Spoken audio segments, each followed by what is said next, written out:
అప్పట్లో 91లో సుబేదారిలో నేను ఇన్స్పెక్టర్ ఉన్నప్పుడు ఒకడు అక్రమంగా ఆయుధాలు తయారు చేస్తూ నక్సలైట్లకు సప్లై చేస్తున్నాడని ఒక ఇన్ఫర్మేషన్ వచ్చింది. అంటే వీళ్ళ ఫ్రంటల్ ఆర్గనైజేషన్స్ ఉంటాయి నక్సలైట్స్ కు. జనరల్ గా వాళ్ళ దాడి అదంతా ఎక్స్పెక్ట్ చేసింది. మేము బందోబస్తు బాగానే చేసినాము. మేము చేంజ్ చేస్తుంటే అడ్వకేట్స్ కాలనీలో మా బండి మీద ఫైరింగ్ అయింది. అంటే సాయుధులు కూడా నా రూమ్ ఉన్న చోట నా వెనకాల నీళ్లు పోయే దాంట్లో పెట్టినారు బత్తి బాంబు. నా జీప్ పోతే నేను వచ్చినాను అనుకుని పేర్చినాను.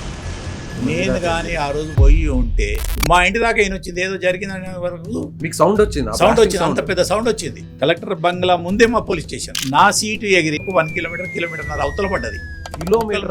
వీడి సస్తే ముక్కలు కావాలి. అంత కసి. మా వాళ్ళు ఎంతమంది చంపినారో వాళ్ళు కూడా పోవాలి కదా. అది ధర్మయుద్ధం కాదు. అంటే పోలీసు ఆఫీసర్లను ఇక ఉంచకూడదు. కోమాల్ రెడ్డి అనే కానిస్టేబుల్ చంపినారు. కాగజ్ నగర్ లో ఇన్స్పెక్టర్ చంపినారు. అంటే మిమ్మల్ని టార్గెట్ చేసి మొత్తం పోలీస్ స్టేషన్ ని బ్లాస్ట్ చేశారా? 100 మంది అమాయకులు పోయినా పర్వాలేదనే సూత్రం వాళ్ళది. అక్కడ తాడి చెట్లకు ఈత చెట్ల దాకా అంత ఎత్తు ఎగిరి జీవితంలో మర్చిపోయారు.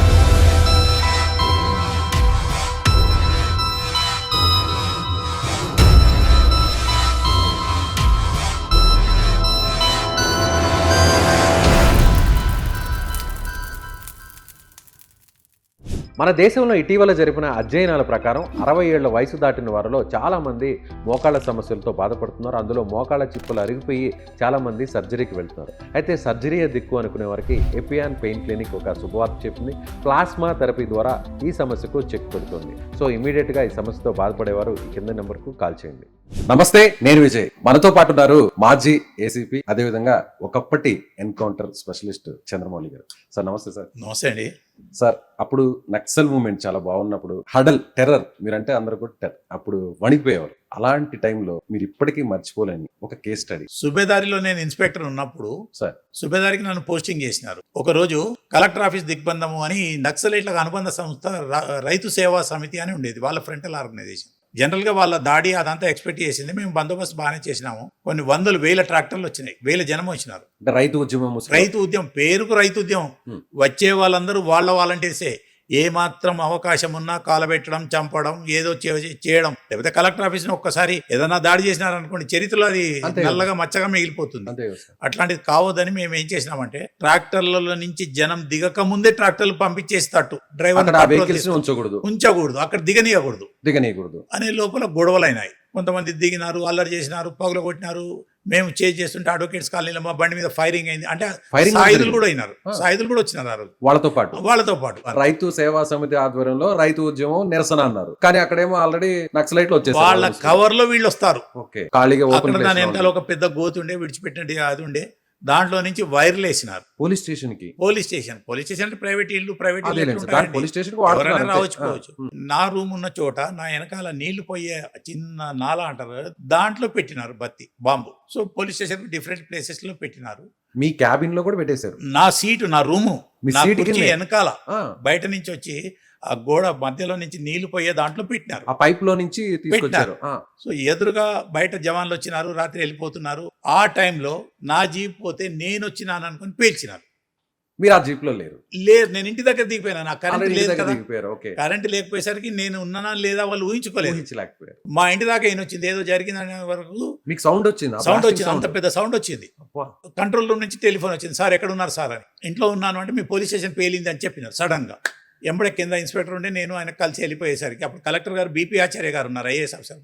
కలెక్టర్ బంగ్లా ముందే మా పోలీస్ స్టేషన్, కలెక్టరేట్ ఆనుకొని సుబేదార్ పోలీస్ దానికి ఆపోజిట్ ఉంటుంది, మధ్యలో రోడ్డు ఉంటుంది. ఆ బ్లాస్టింగ్ ఎంత దూరం సార్? ఎంత ఎఫెక్ట్ గా? ఒక 4-5 అంటే నా సీటు ఎగిరి, నేను కూర్చున్న సీట్ ఎగిరి ఒక 1 కిలోమీటర్ అవతల పడ్డది. అప్పుడు మీకు ఏమనిపించింది? నేనైతే ఇక్కడనే ఉన్నాను కదా అని ఒకసారి దేవుని కలుసుకున్నాను. ఎస్ ఐఎమ్ ఎలీవ్ అనుకున్నాను. అంటే మిమ్మల్ని టార్గెట్ చేసి మొత్తం పోలీస్ స్టేషన్ ని బ్లాస్ట్ చేశారా? అంతే కదా, అంతే. నా చుట్టూ బందోబస్తు ఉండేది. నేను జీపులు ఉన్నా, నాకు ఎస్కాట్ ఆఫీసర్ ఉండేది, వెనకాల జవాన్లు ఉండేది, అద్దంలో బట్టి ఎల్ఎంజీ పెట్టుకునేది. ఈవెన్ వాళ్ళు ఏం చేసినారంటే నా జీప్ పోతుంటే ఒక సైకిల్ ముందే చేసి ఒక 5-6 ఏకేలతో బర్స్ట్ ఫైర్ కొట్టి నా జీప్ మొత్తంలో ఉన్న వాళ్ళందరినీ చంపాలని కూడా ప్లాన్ వేసారు. మీ టీం ని మిమ్మల్ని అంటే ఒక శత్రువును చంపడానికి 100 మంది అమాయకులు పోయినా పర్వాలేదనే సూత్రం వాళ్ళది. నేను ఎస్కేప్ అయినాను. తర్వాత నెక్స్ట్ టార్గెట్ ఏటు నగరంలో సంతోష్ కుమార్ చంపినారు. ఆయన కూడా నాతో రగ్గి అయినాడు కదా. యాదగిరెడ్డి పోయినాడు, నేను బచాయించినాను. తర్వాత సంతోష్.